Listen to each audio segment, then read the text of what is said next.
अस्सलाम वालेकुम। आज से हम स्टार्ट करने लगे हैं न्यूमेरिकल एनालिसिस, जिसमें आज हम करेंगे first topic bisection method. Bisection method का एक और नेम भी यूज़ होता है बोल्ज़ानो मेथड। इसके अलावा इसका एक और नेम भी है बाइनरी सर्च मेथड। ठीक है, ये मेथड क्यों यूज़ होता है? ये यूज़ होता है रूट्स फाइंड करने के लिए। न्यूमेरिकल एनालिसिस में रियल रूट फाइंड करने के लिए जो मेथड यूज़ होते हैं उनमें से एक मेथड कौन सा है? Bisection method.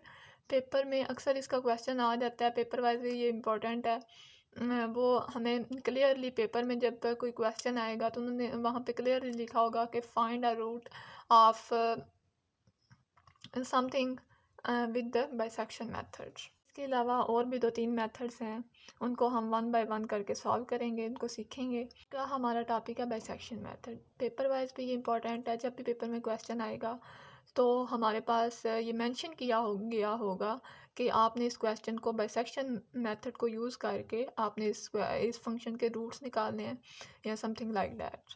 तो हमारे पास ये क्वेश्चन है, find a root of e की power x minus 3x correct to 2 decimal with bisection method. तो आए हम स्टार्ट करते हैं। अच्छा, क्वेश्चन में अगर तो हमारे पास ये चीज़ गिवन नहीं होती कि करेक्ट टू 2 डेसिमल, तो फिर आप अपनी मर्ज़ी के यानी पॉइंट्स के बाद आगे जितनी भी नंबर्स को आप लेके चल रहे हैं अपने क्वेश्चन में आइट्रेशन में। लेकिन अब यहाँ पे उन्होंने हमें बोला है कि करेक्ट टू 2 डेसिमल्स, यानी कि हमने पॉइंट के बाद सिर्फ 2 डेसिमल को लेके चलना है। अच्छा, तो जब भी हमारे पास इस तरह का कोई भी क्वेश्चन आएगा तो हमने सबसे पहले इसको एफ ऑफ एक्स के इक्वल लेट कर लेना है, फिर हमने वैल्यूज़ पुट करनी है। सबसे पहले हम ज़ीरो से स्टार्ट करेंगे। अगर हमने यहाँ पे ज़ीरो पुट किया है तो इसको कैलकुलेटर पे सॉल्व करेंगे तो हमारे पास आंसर आएगा 1। आप लोग सॉल्व करके देख लीजिएगा। इसके बाद अगर हम वैल्यूज़ पुट करेंगे, एफ ज़ीरो के बाद हम पुट कर रहे हैं 1 को पुट किया तो हमारे पास आंसर आएगा -0.28। मैंने अभी आपको बाइसेक्शन मेथड का प्रूफ नहीं करवाया क्योंकि पहले जब बंदा मेथड सीख लेता है ना उसके बाद प्रूफ आपको ज़्यादा इजी रहता है। तो बाइसेक्शन मेथड के प्रूफ में ये है कि हमने मतलब जो एफ ऑफ एक्स लेना होता है ना, उसमें फिर हम एक्स की जगह वैल्यूज़ पुट करते हैं। तब तक पुट करते हैं जब तक कि हमारे पास एक पॉजिटिव ना आ जाए, एक नेगेटिव ना आ जाए। अब हम यहाँ पे लिखेंगे रूट एग्जिस्ट बिटवीन 0 एंड 1। ठीक है, अगर यहाँ पे हमारे पास पॉजिटिव 0.28 होता तो फिर हमने आगे 2 पुट करना था, 3 पुट करना था या फर्दर वैल्यूज़ पुट करनी थी जब तक कि हमें नेगेटिव आंसर ना मिल जाता। अगर यहाँ पे नेगेटिव आता शुरू में तो हमने पॉजिटिव के लिए आगे वैल्यू पुट करनी थी। तो हमारे जो लास्ट 2 पॉइंट्स होते हैं हम कह देते हैं कि हमारा रूट इन दोनों के दरमियान एग्जिस्ट करता है। अब यहाँ पे 0 पुट करने से आंसर पॉजिटिव आ रहा है, फिर 1 पुट करने से आंसर क्या आ रहा है? नेगेटिव आ रहा है।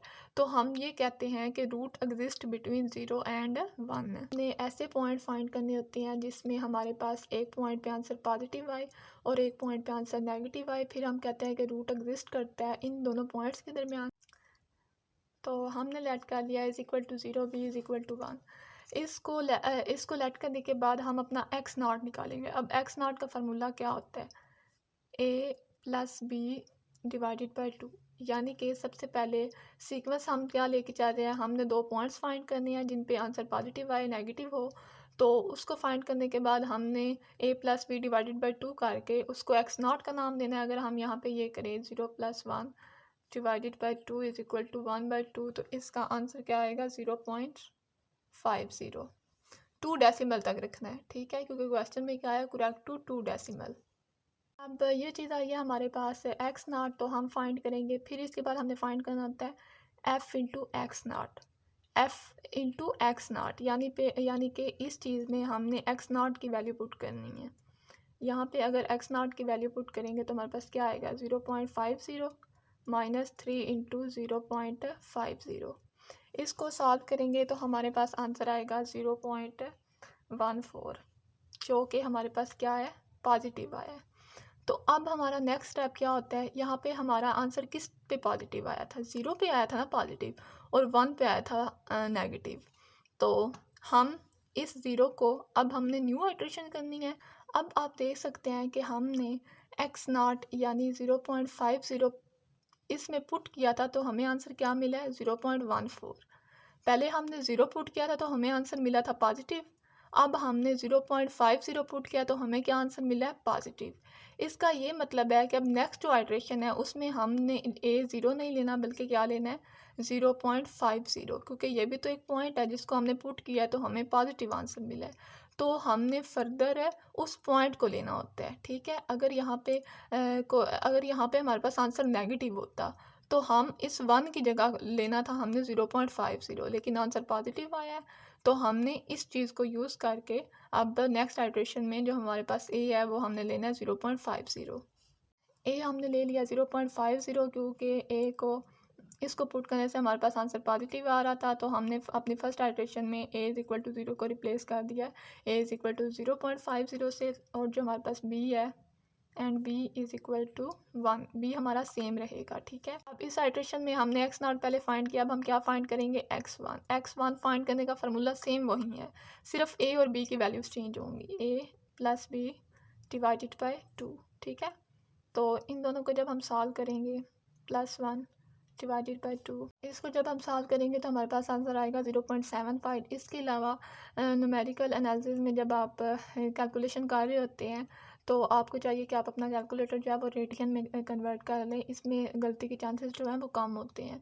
इसके अलावा अगर आपका आंसर बुक से मैच नहीं कर रहा, यानी अब इधर 0. आपका 74 आ रहा है या 73 आ रहा है, तो आपने परेशान नहीं होना, क्योंकि जो फाइनल आंसर आएगा ना वो सबका सेम ही होता है। अगर आपका तरीका ठीक है तो आंसर एंड पे सेम आएगा। इन डेसिमल की वैल्यूज़ चेंज होने से आप लोगों ने वरी नहीं करना।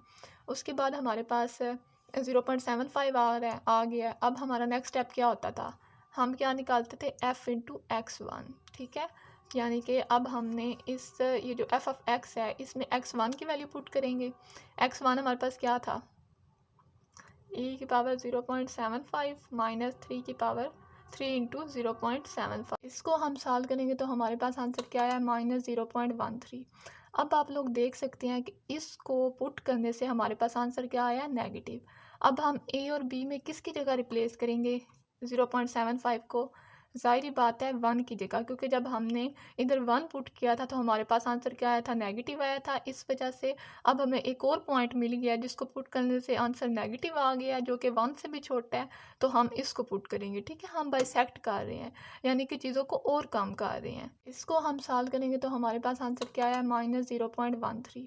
अब आप लोग देख सकते हैं कि इसको पुट करने से हमारे पास आंसर क्या आया नेगेटिव। अब हम ए और बी में किसकी जगह रिप्लेस करेंगे 0.75 को, ज़ाहिर बात है 1 की जगह, क्योंकि जब हमने इधर 1 पुट किया था तो हमारे पास आंसर क्या आया था नेगेटिव आया था। इस वजह से अब हमें एक और पॉइंट मिल गया जिसको पुट करने से आंसर नेगेटिव आ गया, जो कि 1 से भी छोटा है, तो हम इसको पुट करेंगे, ठीक है। हम बाइसेक्ट कर रहे हैं, यानी कि चीज़ों को और कम कर रहे हैं। अब जो हमारे पास आइट्रेशन नंबर 2 होगी उसमें ए तो हमारे पास होगा 0.50 और बी हमारे पास 0.75, ठीक है। हमने ए को सेम रखना है, जो ऊपर था सिर्फ उस चीज़ को चेंज करना है जिस पे हमें आंसर पॉजिटिव मिलेगा, तो हमने पॉजिटिव वालों पे पॉजिटिव वाली वैल्यू चेंज कर देनी है। अगर नेगेटिव मिलेगा तो इसको न्यू वैल्यू को जो हमारे पास आएगी उसको नेगेटिव की जगह रखना है, ठीक है। यानी कि 1 था इधर, पहले 1 था, तो अब हमने इसको किससे रिप्लेस कर दिया 0.75 से। तो अब हम अपना क्या निकालेंगे x2 निकालेंगे, x1 हमने ऑलरेडी निकाल चुके हैं फार्मूला, ये सारी आइट्रेशन में सेम रहेगा। तो हम इन दोनों को प्लस करेंगे 0.50 प्लस 0.75 डिवाइडेड बाई 2, इसको सॉल्व करेंगे तो हमारे पास आंसर क्या आएगा 0.63। अब हम क्या निकालेंगे f इंटू x2, वो हम कैसे निकालते हैं, f ऑफ x में जहाँ जहाँ x है वहाँ वहाँ हम किसकी वैल्यू पुट करते हैं x2 की। x2 हमारे पास क्या है 0.63 है, -3 इंटू 0.63, इसको कैलकुलेटर पे सॉल्व करेंगे। इसको जब हमने सॉल्व किया तो हमारे पास आंसर क्या है -0.01, जो कि नेगेटिव है। तो अब हम देख सकते हैं कि अब हमने किसकी वैल्यू चेंज करनी है बी की, क्योंकि 0.75 पुट करने से ही हमारे पास आंसर नेगेटिव आ रहा था। अब हमें एक और पॉइंट मिल गया 0.63, जिसको पुट करने से आंसर नेगेटिव आ रहा था। तो नेक्स्ट आइट्रेशन में हम बी की जगह क्या पुट करेंगे 0.63, हमारा ये चेंज हो जाएगा। हमारे पास आइट्रेशन 3 है, उसमें हमने बी की जगह 0.75 नहीं लिया, हमने क्या ले लिया 0.63। तो फिर हमारे पास हमने x3 फाइंड करना है, वो हम कैसे फाइंड करते हैं, a+b डिवाइड बाई 2 करके हमने इन दोनों को प्लस किया, 2 पे डिवाइड किया, तो हमारे पास आंसर क्या आया 0.57। नेक्स्ट हमारा स्टेप क्या होता है कि हमने f(x3) फाइंड करना होता है, यानी कि f(x) में जो कि हमारे पास क्या है e⁻x है -3x है, उसमें हमने x3 की वैल्यू पुट करनी है। तो जब हम वैल्यू पुट करेंगे तो हमारे पास आंसर क्या आएगा 0.57 प्लस माइनस 3 इंटू 0.57। इसको जब हम सॉल्व करेंगे तो हमारे पास आंसर आया है 0.06 है, जो कि हमारे पास क्या है पॉजिटिव है। हमें पहले पॉजिटिव वैल्यू किस पे मिल रही थी, a = 0.50 पे। तो इसका क्या मतलब है कि आइट्रेशन 4 में जो हमने a को रिप्लेस करना है वो किस से रिप्लेस कर देना है, a की वैल्यू हमारे पास न्यू क्या मिली है 0.57। क्यों हमने इसको रिप्लेस करना है, क्योंकि हमारे पास है 0.57 पे वैल्यू क्या आ रही है पॉजिटिव आ रही है। अच्छा, तो आप बेशक साथ साथ ये भी लिख सकते हैं कि root lies between x3 and b, ऐसे करके आप लिख सकते हैं। उसके बाद आइट्रेशन 4 में हमने a को रिप्लेस कर दिया 0.57 से, इसकी न्यू वैल्यू ये है। b हमारे पास सेम रहेगा। उसके बाद हमारे पास क्या फार्मूला होता है a+b डिवाइडेड बाई 2। इसको जब हम सॉल्व करेंगे तो हमारे पास आंसर क्या आया 0.60।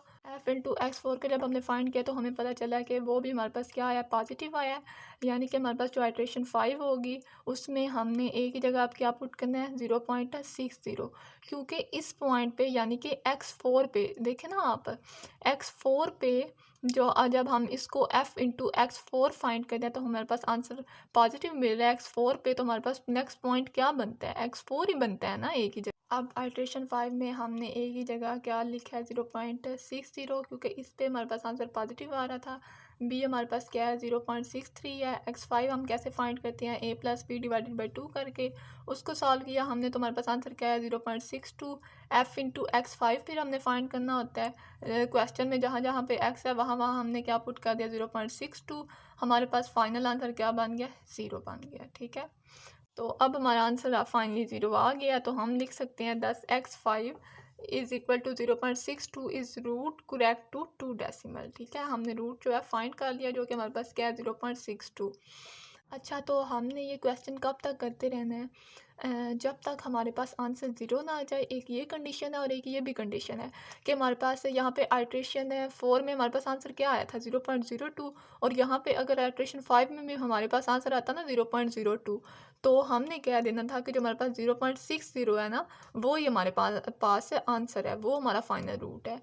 क्यों, जब आइट्रेशन 4 आइट्रेशन 5 या दो ऐसी आइट्रेशन जिनका जवाब बिल्कुल सेम आ जाए, तब भी हम अपना क्वेश्चन जो है वो स्टॉप कर देते हैं, क्योंकि हम उसको जितना फर्दर सॉल्व करेंगे हमारा आंसर क्या आता रहेगा सेम आता रहेगा। तो जहाँ पे भी आंसर दो आइट्रेशन का सेम आना स्टार्ट हो जाए तो फिर वहाँ पे भी हम अपना क्वेश्चन स्टॉप करके कह देते हैं कि वो पॉइंट जो है वो हमारे पास क्या है इस रूट है करेक्ट टू 2 डेसिमल, या जितने भी क्वेश्चन उन्होंने डेसिमल बोला हो। ठीक है, तो मैं बाइसेक्शन मेथड को दोबारा से एक दफ़ा रिपीट कर देती हूँ। ये बहुत इजी मेथड है। सबसे पहले हमने ऐसे 2 पॉइंट्स फाइंड करने होते हैं जिनमें एक आंसर पॉजिटिव आए और नेक्स्ट आंसर क्या है नेगेटिव आए। अगर यहाँ पे f(1) पे आंसर पॉजिटिव होता और f(2) पे हमारे पास आंसर नेगेटिव होता, तो ये नहीं था कि हमने 0 और 2 के दरमियान अपना रूट फाइंड करना था। नहीं, हमारा रूट एग्जिस्ट करेगा 1 और 2 के दरमियान। जो लास्ट 2 पॉइंट्स होंगे, एक पे आंसर पॉजिटिव होगा और एक पे आंसर नेगेटिव होगा, उन दोनों को हम चूज़ करेंगे। उन दोनों को चूज़ करके हम उन दोनों को जमा करके 2 पे डिवाइड करके अपना x0 फाइंड करेंगे या x1 या जो भी। फिर हम अपना क्या निकालेंगे f(x0). जब वो निकलेगा तो वो डिसाइड करेगा कि इन दोनों में से किसको हमने रिप्लेस करना है। यानी यहाँ पे 0 पे आंसर क्या आ रहा था पॉजिटिव आ रहा था, हमने इसको फर्दर सॉल्व किया तो हमें क्या मिला 0.50, जिस पे आंसर क्या आ रहा था पॉजिटिव आ रहा था। तो हम 0 को छोड़ के इसको लेंगे 0 नेक्स्ट आइट्रेशन में। तो नेक्स्ट आइट्रेशन में हमने इसको ले लिया। फिर जब हमने इसको सॉल्व किया तो हमारे पास आंसर क्या आया 0.75। तो आंसर हमारे पास क्या आ रहा था नेगेटिव आया है, और हमने देखा था कि f(1) पे हमारे पास आंसर नेगेटिव आ रहा है। तो हमने इसकी b = 1 की जगह हमने नेक्स्ट आइट्रेशन में क्या लेना है 0.75। अब यहाँ पे बच्चे कंफ्यूज हो जाते हैं, वो इस पॉइंट को ले लेते हैं। हमने हमेशा x1 को लेना है, या f(x1) वाला जो आंसर होता है उसको हमने नहीं करना, वो सिर्फ डिसीजन के लिए होता है। लेकिन जो हमने नेक्स्ट आइटरेशन में चेंज करना होता है जिस पॉइंट को, वो हमारे पास हमेशा ये होता है, जो कि हमारे पास a+b/2 करके फाइंड होता है। उसके बाद हमारे पास ये आंसर नेगेटिव आ गया। फिर हमने 1 को रिप्लेस किया 0.75 से। इसके लिए हमने ये फार्मूला लगा के सॉल्व किया है, तो हमारे पास आंसर आया 0.63। फिर हमने इसका f इंटू 0.63 निकाला है बेसिकली। तो जब निकाला तो हमें पता चला है कि आंसर फिर से नेगेटिव आया है। तो हम अब 0.75 को नेक्स्ट आइटरेशन में रिप्लेस करेंगे 0.63 से। तो हमने इधर 0.63 लिख लिया। फिर हमने इसको सॉल्व किया तो हमारे पास आंसर क्या आ गया, पॉजिटिव आ गया। पॉजिटिव आ गया तो हमें पता है पॉजिटिव वाला कौन सा था, ए था, क्योंकि यहाँ पे अगर आप देख सकते हैं, यहाँ पे हमने किया था तो पॉजिटिव आया था 0.50 को, जो कि सेम आता रहा है, आगे सेम चलता रहा है। तो यहाँ पे आके 0.57 पे आंसर पॉजिटिव आ गया। तो जो हमारे पास नेक्स्ट आइटरेशन थी उसमें हमने ए को हमने रिप्लेस कर दिया 0.57 से। इसको सॉल्व किया तो हमारे पास आंसर दोबारा से पॉजिटिव आया। तो हमने दोबारा से 0.57 की जगह क्या पुट किया, 0.60। तो उसको सॉल्व किया तो हमारे पास आंसर क्या आ गया, 0 आ गया। तो हम कह देते हैं, तो हम कह सकते हैं यहाँ से कि 0.62 हमारा क्या है, रूट है। तो बाइसेक्शन मेथड के यही स्टेप्स हैं, बहुत इजी है। अगर आप ध्यान से करेंगे, कैलकुलेशन बिल्कुल ध्यान से करेंगे तो आपको कोई मसला नहीं होगा। इसके अलावा हम अपनी फर्दर वीडियोस में मैं आपको 2-3 इंपॉर्टेंट इसके अलावा और भी क्वेश्चन करवा दूँगी बाइसेक्शन मेथड के। इसके अलावा अगर आपको कोई मसला है तो आप कमेंट सेक्शन में पूछ सकते हैं। दोबारा रिकॉल करवा रही हूँ कि बाइसेक्शन मेथड की आइटरेशन हमने तब तक करते रहनी है कि जब तक आंसर 0 ना आ जाए, या फिर हमारा 2 आइटरेशन का आंसर सेम ना हो जाए। यानी कि अगर आइटरेशन 4 और आइटरेशन 5 का आंसर सेम आ गया तो हमने तो हम तब अपना क्वेश्चन स्टॉप कर देते हैं। इसके अलावा अगर 0 आ गया तो हम डेफिनेटली स्टॉप कर देते हैं।